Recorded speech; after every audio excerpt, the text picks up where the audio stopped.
Have you ever heard of the term quant before? That's my quant. Your what? A quant is one of those scary, smart math PhD types that hedge funds pay millions of dollars a year to so that they can bubble up patterns within the market that other people can't see. These are the people that the hedge funds point to when they say, our math supports our thesis on this trade. Don't take my word for it. Here's the famous video from The Big Short where Ryan Gosling points to his quant. My quantitative. My math specialist. Look at him. You notice anything different about him? Look at his face. That's pretty racist. Look at his eyes. I'll give you a hint. His name's Yang. He won a national math competition in China.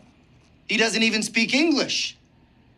Yeah, I'm sure of the math. Having access to someone like Jung, who can do all this deep analytical work for us, used to be impossible for retail investors. Right now, in 2025, if you're leveraging AI in the right way, you literally have a quant that lives in your pocket, someone you can talk to 24 hours a day, and it costs you next to nothing. In the next few minutes, I'm going to show you how I turn Grok into my own personal quant that helps me pick and analyze the next stock that I'm going to invest in and put into my portfolio. By the end of this video, you'll know how to write one prompt that's going to spit out better analysis than most Wall Street analysts. How to schedule your AI prompts so that you can be handed the best opportunities every day. And how to use your prompt to fully break down a company, all of its fundamentals, to make sure that we're avoiding risk and identifying the winners. If you stick around to the end, I'm going to give you one additional tip that'll help you get a feel of the market like you've never been able to,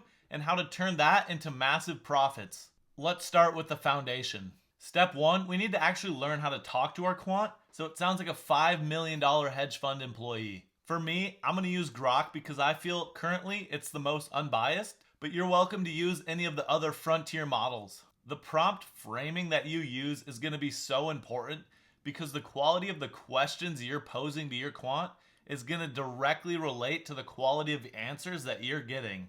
You should really focus on having a robust set of things that you want to look for so that you can take advantage of AI's ability to churn through the massive amount of data that it has available to it. To do this, you'll want to make yourself an expert prompt engineer. And hint, you don't actually have to be one. Use AI to create your prompts. We're talking prompt inception here. Okay, here's the exact prompt that I use every day, and I'll drop it in the description below so you can use it as well.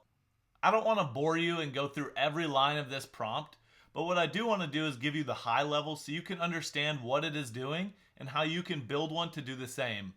Your AI agent is going to think how it's framed to, so when you tell it it's the best stock market investor in the world, it's a market historian, it's going to ask itself, what would I do to be those? Then it's going to implement that in its next asks, which are going to be the things that you want to see. Things like the financial health, the valuation, the management. What are the current risks in the market? Give it all the different layers of things that you want to see to make sure that you're making a sound investment. Once you build this out and you start running this, you're going to see that the responses you're getting is something that you would typically have to pay millions of dollars for, and it costs us nothing. The best part about this is once we have the response, you're talking to the world's best investor, a quantitative analyst. You can probe specific points of the response. Ask questions to really find out more details of the things that you found interesting in the response. This is where I find the most value because we can have a back and forth of, hey, I see a risk here that maybe you didn't mention. Can you add that to your analysis and see if this company still makes sense considering that? Now that we had that back and forth, you can really take advantage of that quantitative side and say, hey, give me a probability of a company having a specific profit within some time frame that you define. And it's going to run through all the different formulas to try to determine what the likelihood of profit is so you can make an informed decision on your investment. The best part is, unlike a human quant, our guy never needs to sleep. We can schedule these to run at any time we want. This means if you want to wake up before the market even opens to a report that has all the key details of a company or a sector, all you need to do is build your prompt and set it to run. I have this exact prompt running every morning so I can bubble up the best opportunities of the day and do a more in-depth analysis to make sure I'm not missing the next 10xer. Using something like this to identify and invest in the game-changing companies before the rest of the market is aware of it is what's going to give you the opportunity to make massive gains like you see in Nvidia and Tesla and other companies of the same caliber. The old school quants needed a corner office and a case of Red Bull. Today, my quant just needs Wi-Fi and the occasional thank you. Thank you, Grok.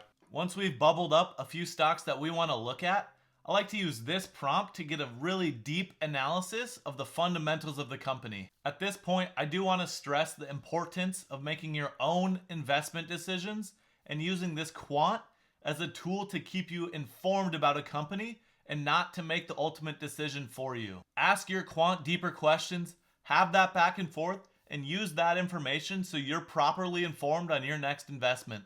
I ran this against CrowdStrike after its global outage, and it determined that based on its sticky business model and its overall rating of an 8 out of 10, this was a clear buy the dip opportunity, and as we can see today, that turned out great.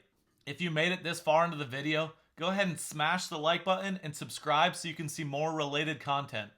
Alright, now let's give you that final surprise tip that I use every morning.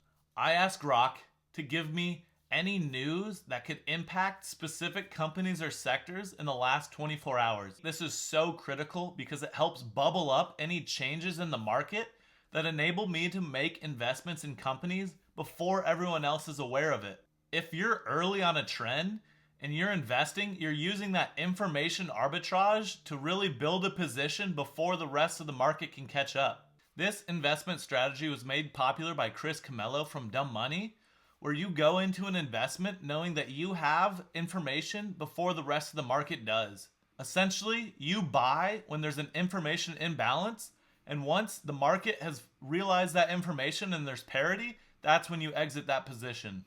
To make a clear distinction here, this type of investment is shorter in nature and is going to be held for months and not years. So you need to be able to have a separate account or mindset for these trades so you're not holding them when you don't need to be. So there you have it. A quantitative analyst in your pocket, something that only hedge funds used to have, is now available to anyone. Start with some of these prompts, tweak them to fit your investment style, and watch your edge compound. If this helped, destroy that like button, subscribe, and leave a comment below with some of the prompts that you use. I'll read every single one. Thank you.